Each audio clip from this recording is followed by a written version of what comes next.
শেখ হাসিনার বিরুদ্ধে মানবতাবিরোধী অপরাধের মামলায় দেয়া সাক্ষ্যে গণহত্যায় জড়িত সবার কঠোর শাস্তির দাবি জানালেন এনসিপির আহ্বায়ক নাহিদ ইসলাম। বৃহস্পতিবার সকালে এই মামলায় শেখ হাসিনা সহ ৩ জনের বিরুদ্ধে সাক্ষ্য দিতে ট্রাইব্যুনালে আসেন জুলাই আন্দোলনের ১ নম্বর সমন্বয়ক নাহিদ। আদালতে বলেন, সরকারের সাথে সমঝোতা ও আন্দোলন প্রত্যাহার করতে বারবার চাপ দিতে থাকে গোয়েন্দা সংস্থা।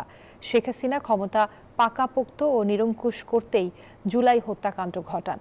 দুপুরের পর নাহিদকে জেরা করবে স্টেট ডিফেন্স। এদিকে আশুলিয়ায় ৬ মরদেহ পোড়ানোর মামলায় তৃতীয় দিনের মতো সাক্ষ্য গ্রহণ চলছে। অফিসে নিয়ে যাওয়া, সেখানে নির্যাতন, আন্দোলন প্রত্যাহারের জন্য চাপ দেওয়া, যারা হত্যাকাণ্ডে সরাসরি অংশগ্রহণ করেছে তাদেরকে দায়ী করেছি। তাদের বিচার এবং কঠোর শাস্তি আমি আদালতের কাছ থেকে প্রত্যাশা করেছি। আজকে নাহিদ ইসলাম সাহেবের সাক্ষ্য জবানবন্দি প্রদানের যে অংশটুকু সেটা শেষ হয়েছে। কোথায় কি ভূমিকা ছিল সেই বিষয়গুলো তিনি অত্যন্ত স্পষ্ট করে তুলে ধরেছেন। সেগুলো এই মামলা প্রমাণের ক্ষেত্রে অবশ্যই অসম্ভব রকমের গুরুত্বপূর্ণ ভূমিকা পালন করবে। বান্ডেল থাকলে প্রতি সেনমানিতে টাকা বাঁচবে।